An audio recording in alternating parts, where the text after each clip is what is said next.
Welcome, everybody. Mud flood was Armageddon. The mud flood was the Armageddon. Don't let them tell you anything else unless they're willing to debate you in a fair and honest way. Hey, big brother, how Good was your day? evening. How was your day, man? No complaints. It was fairly productive. Good deal. I feel like I was pretty productive too, and we're just going on. But I did write down these things. Got a few tabs to go over, bunch of tabs to go over, a few thoughts to run by you, but please bear with me, everyone. At least a year of my life, I fell asleep in the forests of North Carolina. It was a gentle non silence that I would wake up to. All day in the woods for 30 days at a time, 1 month out of 3 camping. The woods are still wilderness. I want to appreciate those mornings more next time I wake up to that kind of silence. I talk a lot about the lack of compassion, pity, self pity, thinking simply because whites in power thought they deserved power for being proved by Darwinism. The facts were proving white people alone were capable of ruling at all levels of life. I've never seen anyone else in the Bible truther movement talk about the one drop rule, where you do the one drop rule and it says the United States had an apartheid laws where we legally look down on them. And I've never seen anyone else in the Bible truther movement talk about it. And it's beginning to be suspicious. My detractors think I talk about it too much. Why? Well, because the DNC policies to the average wide road Christian look like evil incarnate. I'll say they've made it so that the democratic policies to the average wide road Christian, surface level, spit out whatever you take in, it's obvious. The Democrats are incarnate evil. It seems that they can take any topic and be twist it to support the destruction of the family. So vote for the Republicans. It's that simple, Randy. Don't you wish that everything was that easy? It's too good to be true, or it was planned.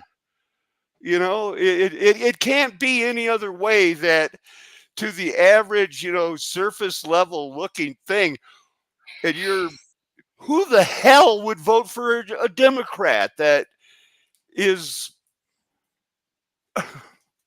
what do they even they Well, can't even tell you what a woman is. you look around in our society today, and yeah,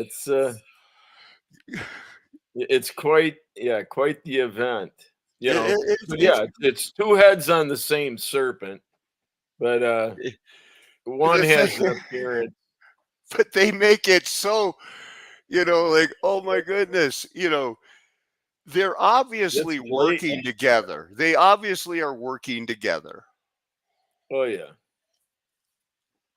Ugh. and it's creating, what they want: division. It's got exactly what they want. What I'm going to be proving tonight and have been proving is more assured than ever by the Holy Spirit, our Most High God, who allows me some insight that we're right, and the end is the end is not quite near. So deal with that. I mean, we all we all have to be careful and not wish for the day of the Lord, but eventually Uh, it comes.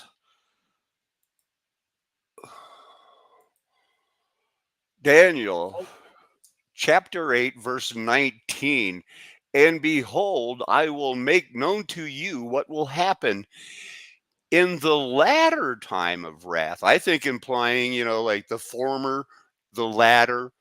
The latter would mean that, because it concerns the appointed time of the end. So, that's what I think we're talking about. Let's see what else we got up here. Ultra processed food linked to 32 harmful effects to health, but nobody cares. Maybe they should have said there was 33 harmful effects and they could have gotten more traction. It doesn't have anything to do with the vantage point. It looks like it's from the inside of the microwave looking out. And has anybody ever seen a microwave that clean? And young lady, you're supposed to vent that plastic, for crying out loud. I haven't used a microwave in a long time, but I do know you gotta vent that plastic, man. I think it's a fake. But these guys got it all figured out. Chamber. Yeah, literally. Rough times all around. Yeah, they're both literally in echo chambers. That's so funny. I just think it's disturbing, but the thing is, it's gonna affect like not all.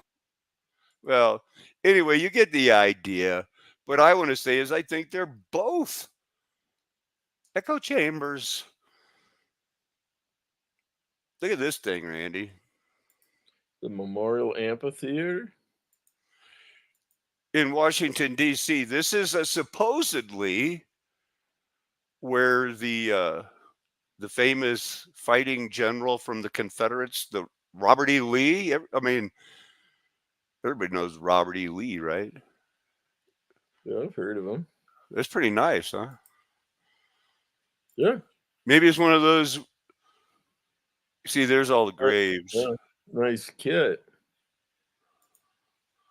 Just seems like I don't know if the United States built that after the Civil War. Something weird going on, and there's always something weird going on, right? So I come across this when I'm there, like, this will just take a few seconds, and I'll just show it, go like, look, it's weird. Even but maybe not, because they've got construction photos of this one, and they're building it. So who knows? I guess it's right back to you're going to have to believe what you're going to believe. We studied this in a class. I still got the COVID a little bit. Sorry, everybody. Yeah, it makes me cough.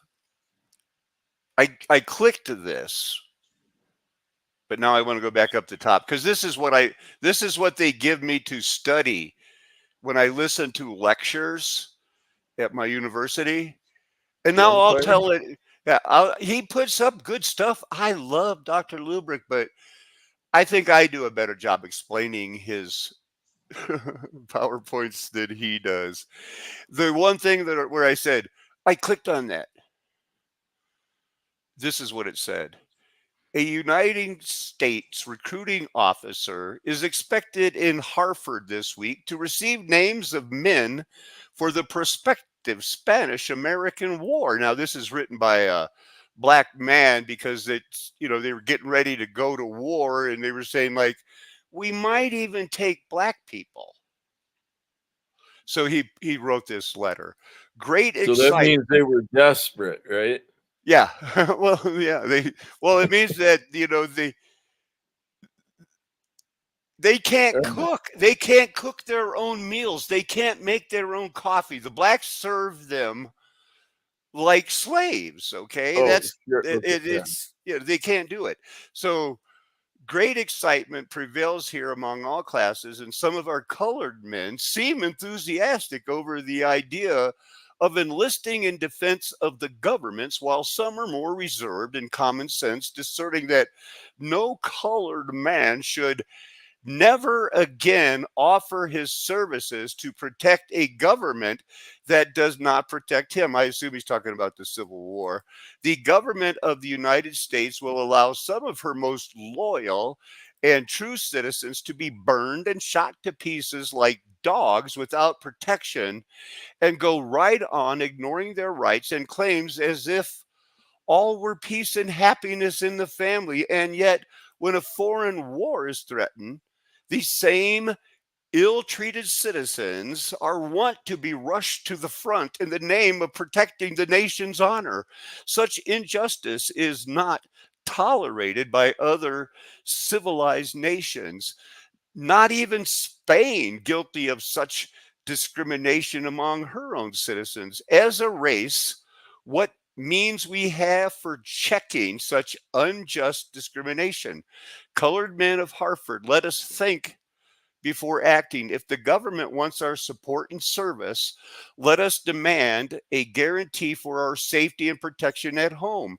We want to put a stop to lynch laws, the butchering of our people like hogs, burning of our houses, shooting of our wives and children, and raping our daughters and mothers.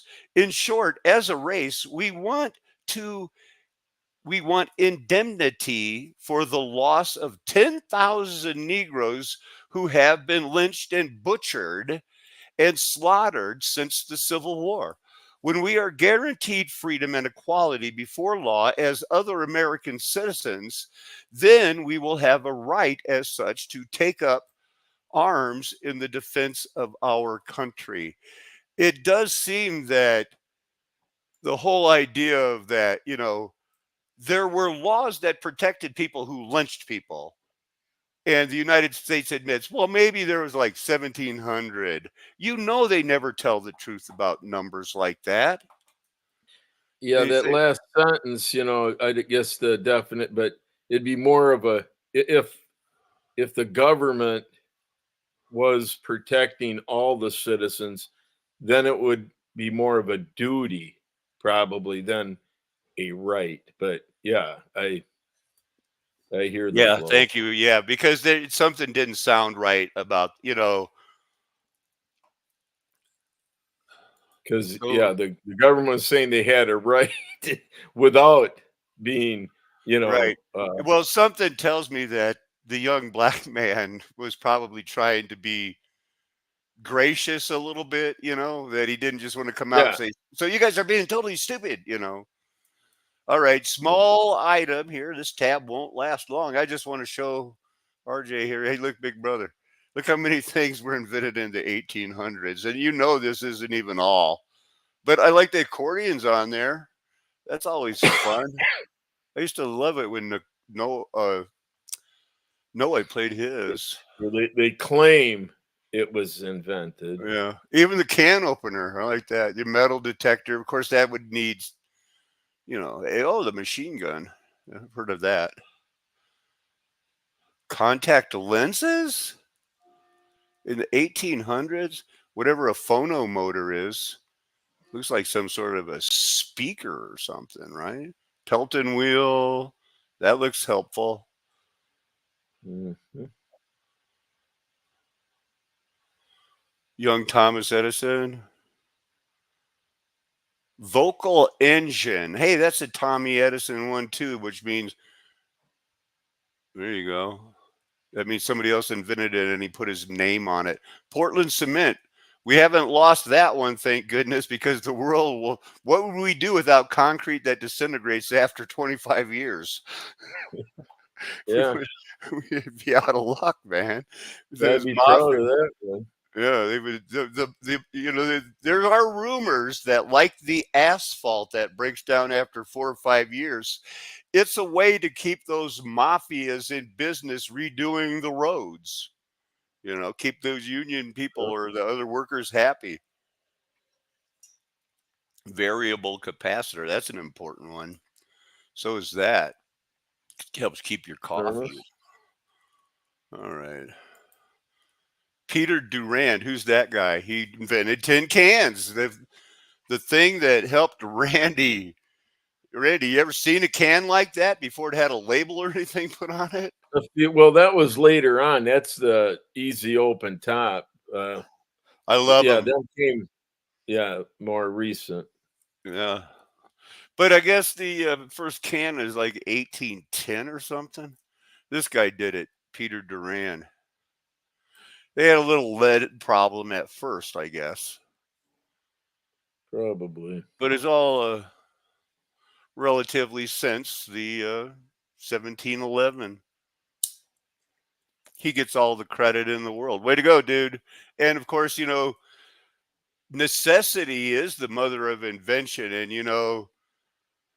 it's the war people and the commercial canning to feed the soldiers. And, that's pretty much what, oh man, how are we going to feed these soldiers? That's a Tin lot of cans. logistics. Tin cans. I picked out one of the inventions of the 1800s because I had a sister named Irma that was just super special. I mean, super. Everybody loved her. I loved her. She was one of a kind talent.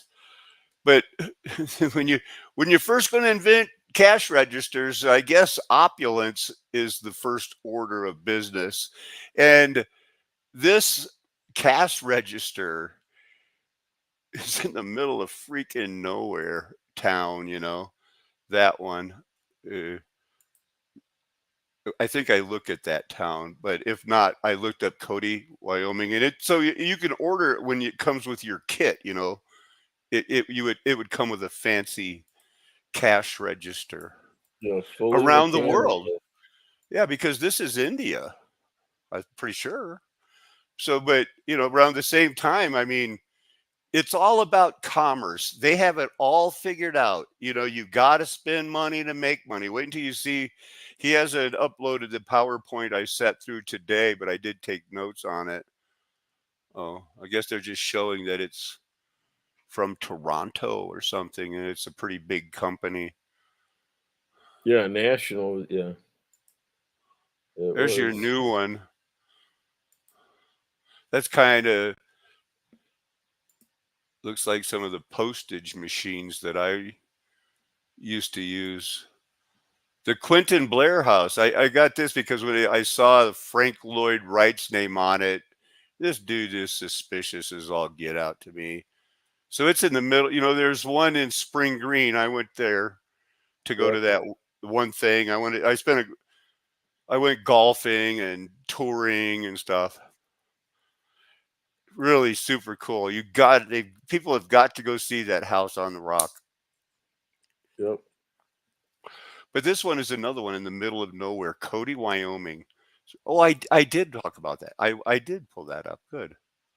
I just wanted to show you that of all of the kit towns there was there, and that cash register was just in, buy a town, move it in. There probably were some old world buildings that, would need some explaining. So build a railroad to it, put up a town, buy it.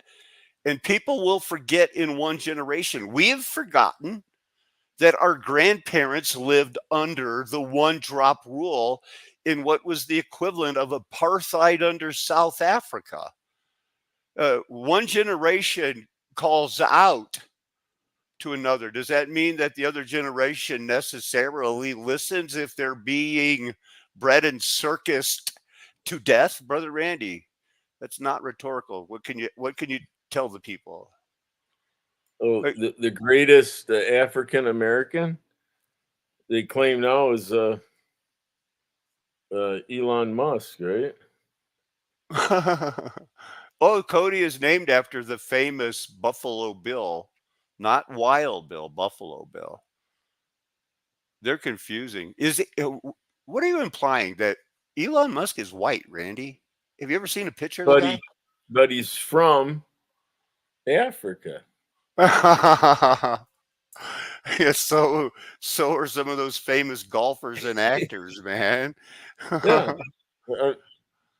These are the I Grand read that Tetons. somewhere recently that Yeah, because we're all good friends, the Nazis and stuff. There's that where that cash register is. Oh, I'm boring everybody. Hey, here's this ashlar. So I finally found out what they redid all these buildings with. Don't ask me how, Randy. I was in another world. But it's ashlar. It's a type of masonry that requires only a little mortar to bind it. The term can refer to either an individual stone that has been finely, that's in quotes, cut and worked until squared off in the structure built. From these, I mean, how many of these have we looked at over the years? Everybody's like, shit, that's everything. That, and when you peel those off, what do you get? 10 layers of bricks and a 3-foot, castle that's just been covered over. But then again, Ashlar, why would anybody cut it like this? These are body parts of a leg or a cell that they found, and they built it with unhewn stone. Simply, all you'd have to do is just move it piece by piece from one place to the other, stack it up straight in a wall, backfill it, and it's ashlar. And if you want to find it and use hewn stone, which God does not favor, it's not his first choice. And so that now we recognize, oh, we've all seen churches like that. Come on, man. It's ashlar now. We know. I don't know. I thought this was cool. Creating an absolutely amazing spectacle. Each year at Christmas, it was enjoyed by family, friends, and neighbors, and kept getting bigger.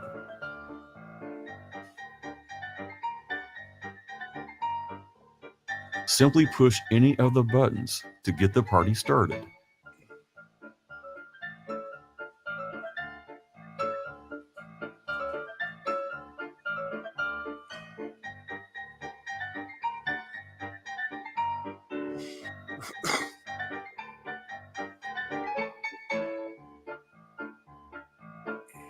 Merle's wife made all the clothes for the figurines.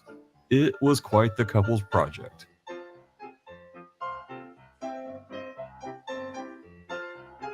All told, there were 60 dioramas in all. While many parts were sold to collectors, the section detailing his life. The reason I showed that, is because that house on the rock, that I want everybody to go see at one time or the other, is honestly, it's a star fort. You go to it and it has some little ruins and stuff, but you drive in and then you go down into an ever expanding cavern that has, I don't know how many steam things to supply the power. And like those 60 dioramas of that, they have over 100 or so that are full-size men playing full-size instruments run by steam. And then they've brought in jet planes and everything else just to blow your mind away. And they have, I don't know, 1,000 of machines like that have been collected all in one spot. We will take questions at any time. This was asked 18 minutes ago. If Camille, if you're still there and you want to ask a question, we'll if we see it, we'll take it. And not many people are commenting tonight. We do have 9 people watching. Thank you for that. But again, it's House on the Rock in Wisconsin, one of the most mysterious places in the world, and it's all an underground star fort. Crazy. Yeah, and Frank Lloyd Wright is credited with the design. Yeah, he founded that whole artistic society, 10 miles from it, and he's got people go there because of the Frank Lloyd Wright Museum, and still has lectures and a think tank or something like that. Oh my goodness, everybody just dropped off. It went from 9 to 6. Let me get back to showing you this one other thing, Randy. You're not going to believe it, but there'll be at least 100 more that watch it before the end of the weekend, and they'll find some use in this. Remember those herringbone bricks that Conspiracy R Us was talking about? They find them in, buried under the ground. How they're laid. Yeah, the pattern, how they're laid. Delavan has them. You know what they're called? Vitricated bricks.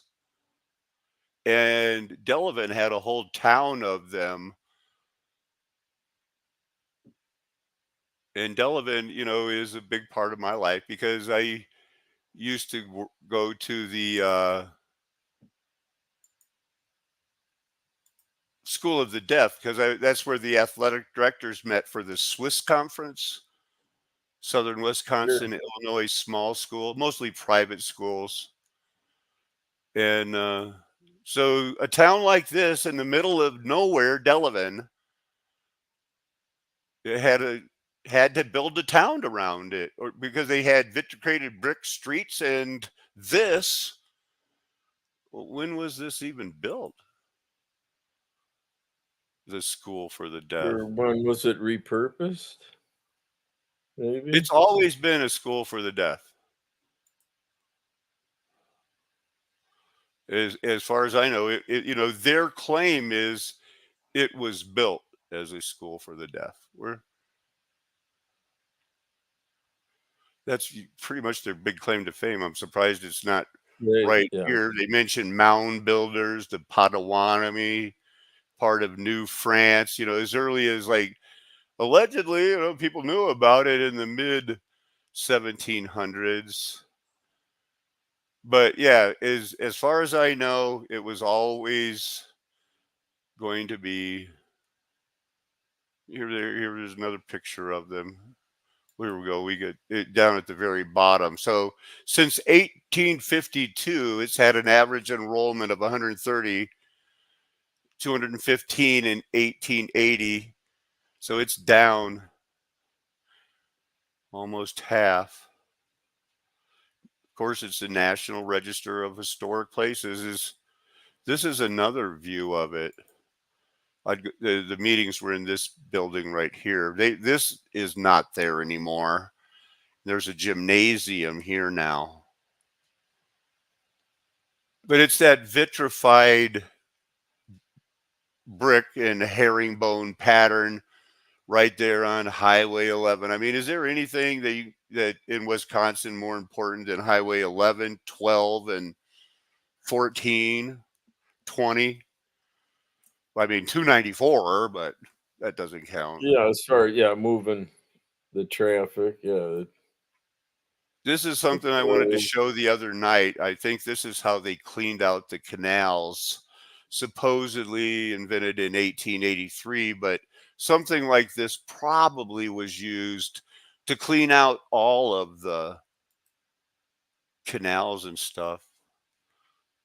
Scraper. Want to scrape those ditches and everything. That's how they cleaned them out, I think. I guess there's a lot of them left over. Yeah, a horse-drawn implement. Here you go. Now I'll bet we could get, if I would have started with this, we could have kept those 9 viewers and been up to 12 by now. What is this, man? A pyrelophore? Pyrelophore? Pylophore? Picture of it. 1806, Randy. No, you're thinking, is that run by steam? Look at that guy. Wow, it's like looking in a mirror. That's a nice. Oh, this is where he tested it in 1807. He thought of it and drew that. In 1806, he got one up and running. Hey, guess what? This thing ran on nitrogen. How about that? This guy built another hydrogen-powered internal combustion engine. It wasn't even the first hydrogen engine. It was like the second one. But supposedly they think they followed this guy. I'll open it up. We'll look at it. I'm not going to spend a lot of time. I just want to show you that this guy's work. And they'll show pictures of it. That's his, everybody knows this guy because he invented everything, drew everything. There'd be nothing without him.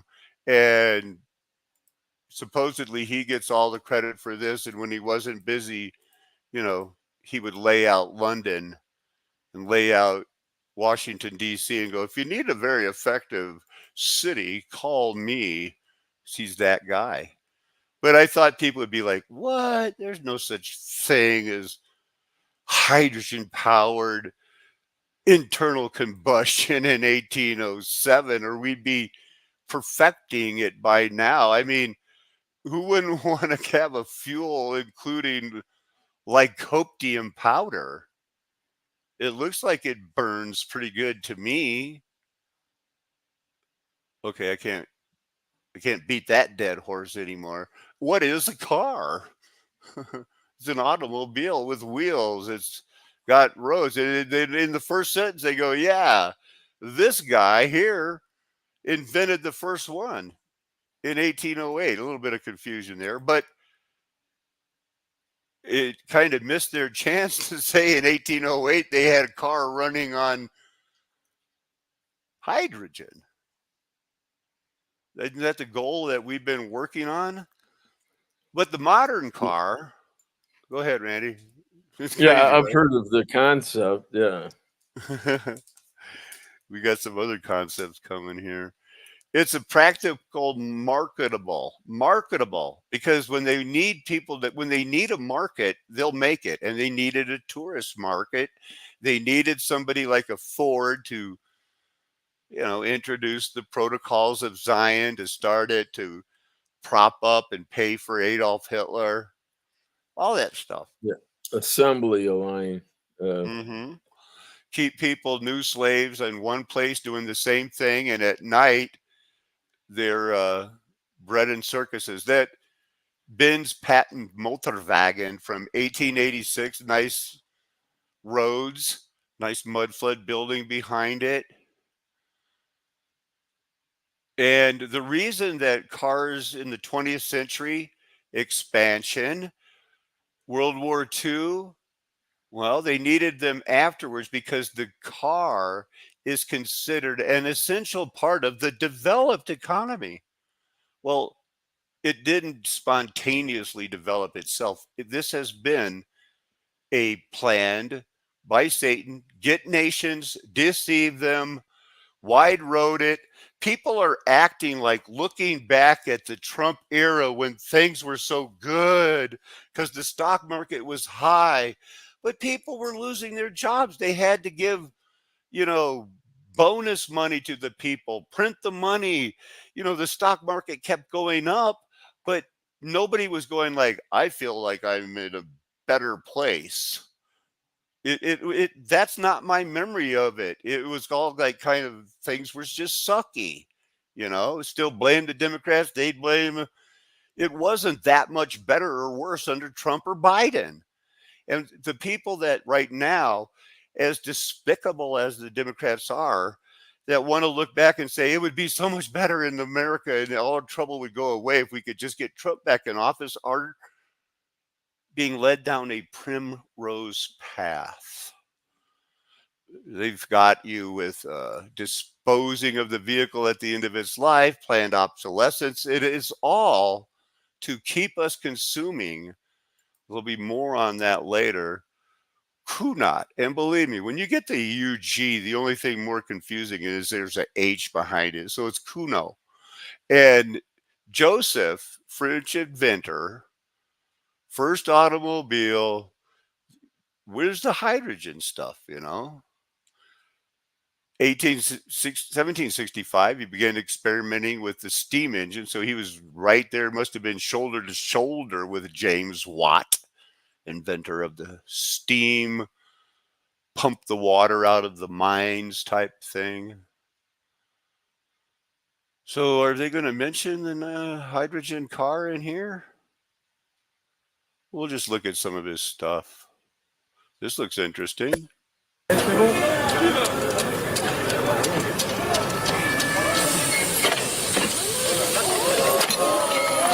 Still works.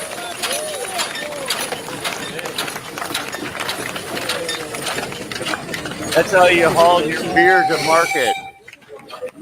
Yeah. Oh, here's another one. Oh my.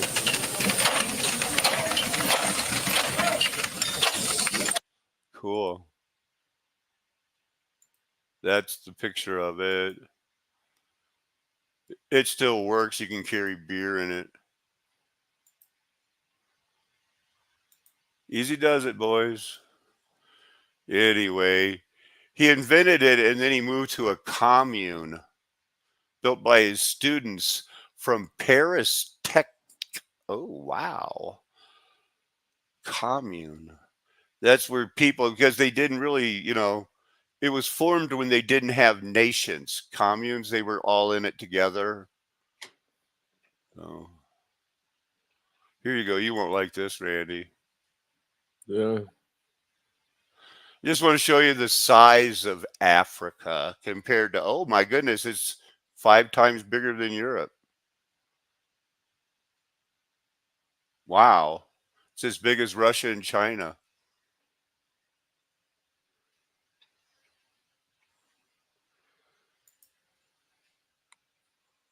What is the Paris Club? You'll never guess.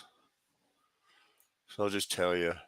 It's a group of officials from major creditor countries whose role is to find coordinated and, again, your least favorite word, sustainable solutions to the payment difficulties experienced by debtor countries. Yeah, and they don't even consider, we're in the Paris Club. We got to watch out for these debtor countries, and we owe $34 trillion to China. Wow. That's the pot calling the kettle black. Created gradually? Any ideas what that means, Randy? For participants? I don't know. The Paris Club created gradually from 1956 The year I was born. until 1970, really? But they still call it was the same club. Paris Club treats public claims, that is to say, those due by governments of debtor countries and by the private sector, guaranteed by the public sector to the Paris Club members. I never even got offered a chance to apply. So anyway, they're running the country. Paris Club has reached 478 agreements with 102 debtor countries to date. Here's your permanent members. Okay. South Africa. Once you're in, you're in. You stay in. Yeah. See, South Africa is a prospective member, but they Kinda don't like really democracy. want to let them in because they had apartheid. Well, so did the United States. Ad hoc people. The People's Bank of China, that doesn't even sound like a country to me. Okay, so why are they in the Paris Club? Anybody? Bueller? Anybody? All right, let's just look at some of my. This is what I get in class. The U.S. becomes an empire. Hemispheric hegemony and Pacific forays from 1865 to 1914. The crisis of the 1890s stoked American fears about social pressures and economic crises, eventually destroying the country, especially with the silver crash of 1893. Some felt the solution to the problem lay in expansion. They needed breathing room like the Nazis did. This raises a fundamental question, since the United States was born from an anti-colonial revolution. That's what they say. We broke away. We're the rebels, right? The revolutionaries. So how can it justify doing the same thing to go in and take over other countries and say we run you now? That's a contradiction. But the U.S. had done this from the start with Native Americans and what they say is the importation of African slaves. That's up for debate. But whatever it was, anybody not white. So really, there wasn't a problem. the scramble for Africa. Well, it's documented and they admit it. 33 years. They credit Yeah, the caste system. the what? Well, it's kind of a caste system. It isn't like, Yes. Yeah. Nothing like the preamble to the Constitution. There's no equal people. There are people that, that in their mind, the whites were on top and the blacks were on bottom, but I guess, you can't just run around calling people from India stupid because that would be dumb, so they had to just go, yeah, we're a little smarter than those guys, or something like that, right? Well, yeah, the thing is, with the Native Americans here, see, they operate more of on an honor system where, the Brit, everything had to be by contract and, Mm. uh, Yeah, because you they had to go deed through a your guild. property and, who's your bank that, or, backing you financially. And Doug, I've got to train my cough. This yellow spot, Senor Randy, yep. keep your eye on that area as we go through these charts, okay? Because these people never have to report any information to the United Nations. And anyway, it looks, they're just taking over the world. Europeans in the 1800s take over much of the world, because they're going to develop nations that had not been taken before 1880, Africa, Southeast Asia. And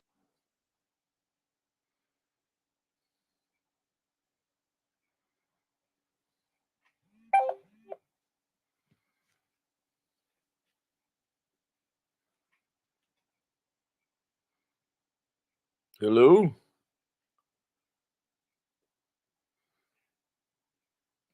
Did your sound cut out? yeah, it did. Oh, Thanks. or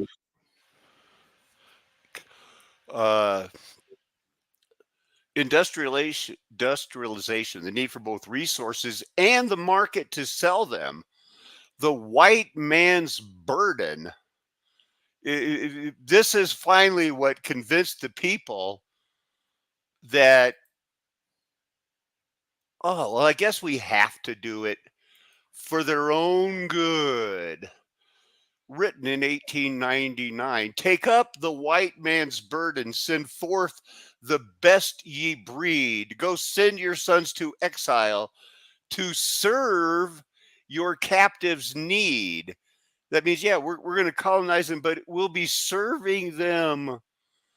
To wait in heavy harness on flutter folk and wild, your new caught, sullen peoples, half devil and half child, take up the white man's burden in patience and abide, to veil the threat of terror, to check the show of pride by open speech and simple and 100 times made plain, to seek another's profit and work another's gain. Take up the white man's burden. It's encouraging to go colonize and reap his old reward. The blame of those ye better, the hate of those ye guard. So they know they're not going to like being oppressed, but you love them, so you have to guard them. The cry of hosts ye humor, slowly to the light. Why brought ye us from bondage, our loved Egyptian night? Take up the white man's burden, have done with childish days, the lightly proffered laurel, the easy ungrudged praise. Come now to search your manhood through all the thankless years, cold-edged and dear-brought wisdom, the judgment of your peers. So if you want to be a man, that's how you do it. Take up the white man's burden and go and say, for your own good, we're going to teach you the world's a globe. Or we're going to teach you that you make good nurses and servants for us. And I mean, Filipino women, you ever find a bunch of better workers in your life? I mean, dang, at Christian Liberty, we had a bunch, and they were workers. Not too many ever played on the volleyball or basketball team. A couple. Sandra Lee did. She broke her arm one time and wanted to stay in the game. Can you believe that? Tough That's kid. dedication. Yeah. Yeah, because she didn't get to play that much, American imperialism. U.S. tended to shy away from imperialism. Baloney. Americans were once colonists. These are the arguments against it, seemed undemocratic. How can Americans justify it without being hypocritical? This is my professor. And, I just want to, every time I want to say something, we can't, but I don't want to take, participation points from other people. U.S. view of imperialism is controversial and changes over time. Yeah, okay. Hard decade, the 1890s were. Big Depression because of 1893 is silver again. And some felt the U.S. had run out of space. He makes a big deal out of that 1890 census where the United States said there is no more frontier. Hawaii annexed by the United States. Another advice to read these things. Oh, is that just a cartoon? I thought it was more than that. But anyway, he admits that one of the saddest parts of the United States history is the way it took over Hawaii and then basically told the Queen, join the United States or we're going to kill your people. And then kept her under house arrest for the rest of her life. Nobody likes that. Nobody wants to hear about that. I mean, she was the Queen of Hawaii. Now, this is, have you ever heard of a Senator Henry Cabot Lodge? If I did, I don't recall, but Okay. Well, he was like something like a Secretary of State or something. And all of a sudden he comes out for, yeah, I've read The White Man's Burden. Well, actually, he didn't by that time. The great nations are absorbing for their future expansion and their present defense all the waste places of the earth. It is a movement which makes for civilization and the advancement of, I'm thinking he means the white race, as one of the great nations, because now they were going like, let's throw that word out there. We want to be one of those great nations because they can be deceived of the world. The United States must not fall out of line. Okay. All right.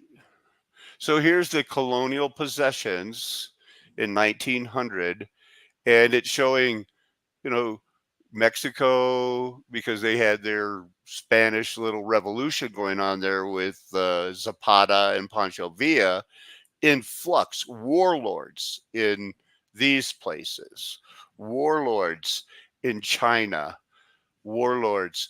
And again, so this, nothing reported in this area of Africa. They were not a possession.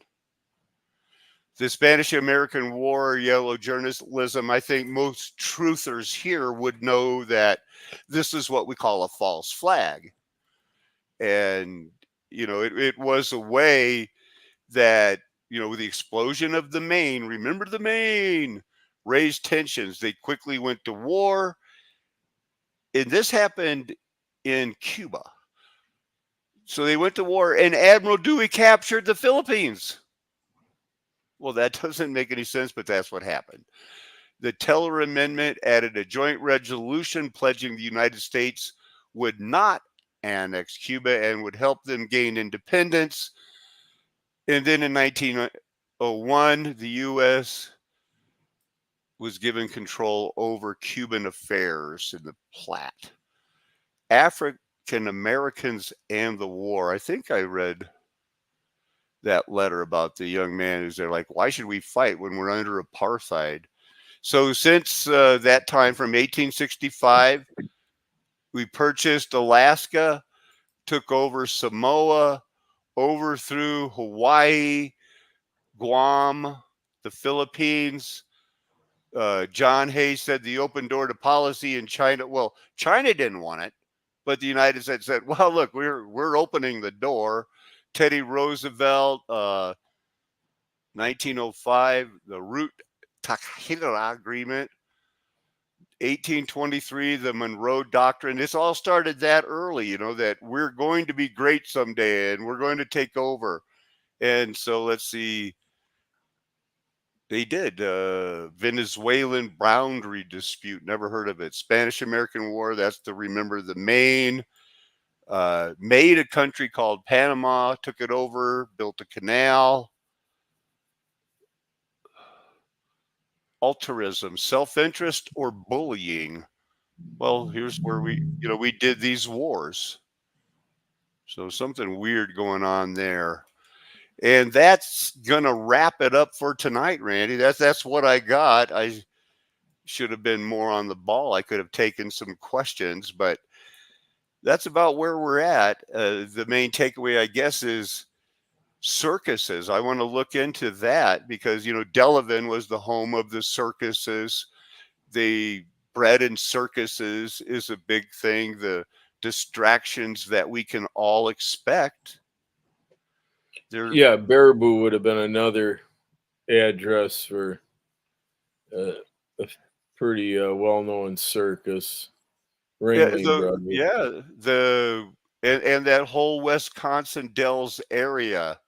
Too many old world buildings for it to, not to have been built up and say, we got to do something, make this a tourist thing, That whole area is crazy. But anything, what are you thinking we should, tomorrow? I'm going to have to do a lot of school work, but, where do you see things going right now in politics, in the world, in the weather?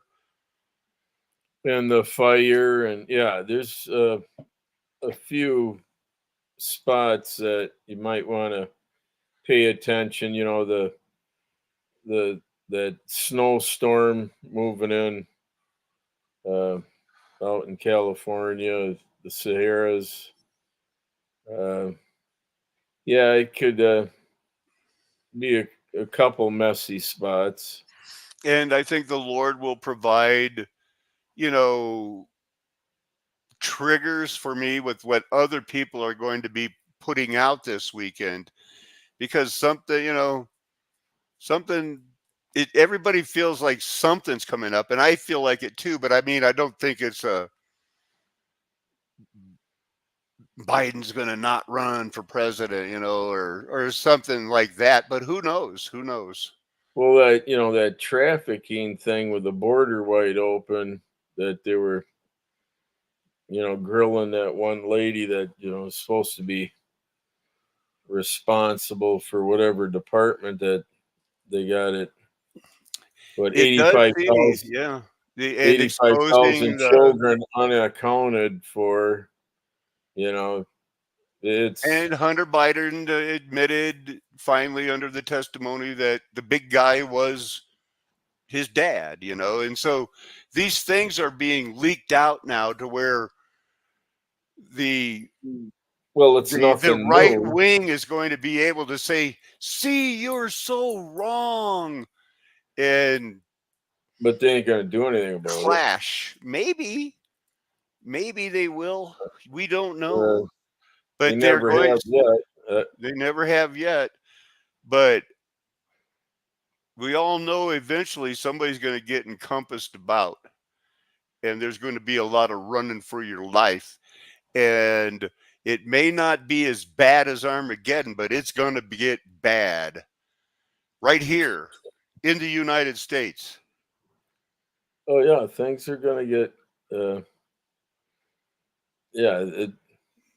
It'll never go back how it used to be. It keeps getting worse. It's, the frog, in the pot turning up the heat, But But yep. But ladies will and the gentlemen, frog we jump tell out? you, Yeah, the frog probably isn't going to jump out. and this is not, they're not going to jump out. They think this is their home. The social Darwinism, the bite on that, most people, they won't admit flat earth. I mean, we hang out with people where everybody is pretty much of the same mind, but step back. No, 97% of the wide road Christians, they don't have nothing to do with you if you think like we think on a number of topics, because they're Yeah. all into the globe, to NASA, to kind of social Darwinism. They would, it's not, Yeah. it's not a restoration, people. It's a judgment. That's the way I see it. RJ does not disagree. And that's the way it is on this flat earth nation, knowing the golden age is past, because the mud flood was the Armageddon. We're never going to tell you anything else. We might add every now and then that it's a trap. Don't fall into it. Amen. Hallelujah. Aho, aloha, arriba, dirty, ciao.